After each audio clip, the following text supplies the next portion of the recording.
আমার বয়স যখন 15 ছিল তখনই আমার বিয়ে হয়ে যায়। দেখতে বেশ সুন্দরী ছিলাম, যার কারণে বাবা খুব তাড়াতাড়ি বিয়ে দিয়ে দেয়। কিন্তু শ্বশুরবাড়িতে গিয়ে কিভাবে সামলাবো কিছুই বুঝতে পারছিলাম না। ওই সংসারে গিয়ে ননদ আর শাশুড়ির যন্ত্রণা খুব বেশি ছিল। স্বামী ছিল আমেরিকা, অনেক টাকা ছিল, লাখ লাখ টাকা থাকলে কি হবে, আমার কাছে কিছুই ছিল না। বিয়ের প্রায় 8 বছর হয়ে গেছে, বাচ্চা কাচ্চা হচ্ছে না, সেজন্য আরো বেশি টর্চারের মধ্যে আছি ননদ আর শাশুড়ির কথায়। আশেপাশের মানুষ আরো বেশি কানাকানি করছে। মনে হয়েছিল এই বুঝি আমার জীবনটা শেষ। আর আমার স্বামীও কিন্তু সবসময় আমার ননদ আর শাশুড়ির কথায় উঠে বসে। সে আমার কথা কখনোই শুনতে চায় না, বয়সে আমার থেকে অনেক বেশি ছিল। তবুও আমি সবকিছু মেনে নিয়েছি, কোনো কিছু কাউকে বুঝতে দেইনি বাবার বাড়িতে। বাচ্চা কাচ্চা হচ্ছে না বলে তারা আমাকে রাখবে না, এই কথা নিয়ে তারা আলোচনা করছে, আর আমি এটা আড়াল থেকে শুনেছি। শোনার পর থেকে আমিও ডিসিশন নিয়েছি আমি আর এই বাড়িতে থাকবো না। যে চিন্তা সেই কাজ।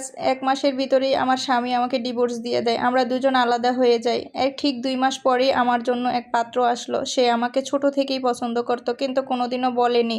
সে স্বাবলম্বী ছিল না, এখন তার অনেক টাকার মালিক। কিন্তু আমি বলছি আমি আর জীবনে কখনো বিয়েই করব না। কিন্তু কিছু করার নাই, সমাজের দিকে তাকিয়ে, ফ্যামিলির দিকে তাকিয়ে আমাকে ওই ছেলেকেই আবার বিয়ে করতে হয়েছে। এদিকে ভাই ভাবির মধ্যে সবসময় ঝগড়া লেগেই থাকে। ভাবির জন্য আমি এই বাড়িতে টিকতে পারবো না, সেটাও আমি বুঝে গেছি। তাই বলে আমি এত বড় আরেকবার সিদ্ধান্ত নিলাম, যা আছে কপালে হবেই। এখানে বিয়ে হওয়ার পর আমি বেশ ভালো সুখেই আছি। এখানে আমার 2 বছর পরে যমজ বেবি হয়েছে, একটা ছেলে একটা মেয়ে। আলহামদুলিল্লাহ বেশ ভালোই কাটছিল। এখানে বিয়ে হওয়ার পর আমি এত বেশি সুখে ছিলাম যা বলার মতো না। যাই হোক, এখানে আমার একটা দেবর ছিল, আমার শাশুড়ি ছিল না, শুধু শ্বশুর ছিল।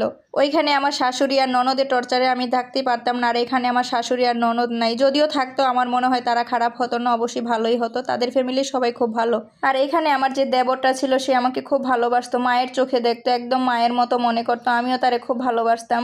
তো যাই হোক, সে একটা মেয়েকে খুব পছন্দ করতো, সে আমাকে অনেক আগেই বলে দিয়েছে, কিন্তু আমি কখনো জানতে চাইনি মেয়েটার নাম কি, কোথায় থাকে, তেমন কিছুই জিজ্ঞাসা করা হয়নি।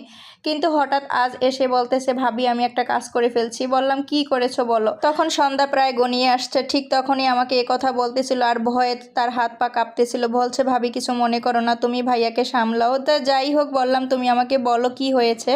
তখন বলল যে, ভাবি আমি একটা মেয়েকে বলছিলাম পছন্দ করি তোমাকে, সেই মেয়েকে আমি আজ বিয়ে করে ফেলছি। মেয়েটা কোথায় আছে জানতে চেয়েছিলাম, বলল বাহিরে দাঁড়িয়ে আছে। তখন আমি জানলা দিয়ে দেখতে পেলাম এ তো আর কেউ নয়, সেই মেয়ে যে আমার ননদ ছিল কোনো এক সময়। আমি এতটাই চমকে গেছি, আমার মনে হচ্ছে আকাশ ভেঙে পড়ছে আমার মাথার উপর। আমি কি করব কোনো কিছুই বুঝে উঠতে পারছিলাম না, তাকেও বুঝতে দিচ্ছিলাম না। আমি কি আবার সেই কষ্টের মুখোমুখি হয়ে যাচ্ছি? আমি এখন কি করব, আমি এখন কিভাবে বুঝাবো? তারপর সব চিন্তা বাদ দিয়ে আমি মেয়েটার কাছে গেলাম, তাকে চুপি চুপি বললাম, তোমার সাথে আমার পরিচয় আছে, সেটা তুমি এখন বলবা না। তারপর মেয়েটাকে এদিকে সামলে ঘরে আনলাম, আর বাসার সবাইকে আমি খুব ভালো করে বুঝিয়ে দিলাম, কারণ আমাকে সবাই খুব ভালোবাসে, আমার বুঝে সবাই বুঝে গেছে, এতে কোনো সমস্যা হয়নি এই বিয়েটা নিয়ে। কিন্তু আমি টেনশনে ছিলাম মেয়েটাকে কিভাবে বুঝাবো, আমি কি পারবো তার স্বভাব চেঞ্জ করতে? কিন্তু না, দেখলাম যে আমার সেই ননদ এই ফ্যামিলিতে এসে অনেক পরিবর্তন হয়ে যাচ্ছে। সে আমার কাছে বারবার ক্ষমা চেয়েছে, তো আমি তো তারে ক্ষমা করিয়ে দিয়েছি, আর সেও অনেক পরিবর্তন হয়েছে। খুবই ভালো কাটছিল আমাদের। এই গল্পটা ছিল একটা আপুর গল্প। আমার এই গল্পটা যদি আজকে ভালো লেগে থাকে অবশ্যই কিন্তু লাইক কমেন্ট শেয়ার করে দিবেন, আর পরবর্তী এরকম ভিডিও যদি দেখতে চান অবশ্যই জানিয়ে যাবেন। আসসালামু আলাইকুম।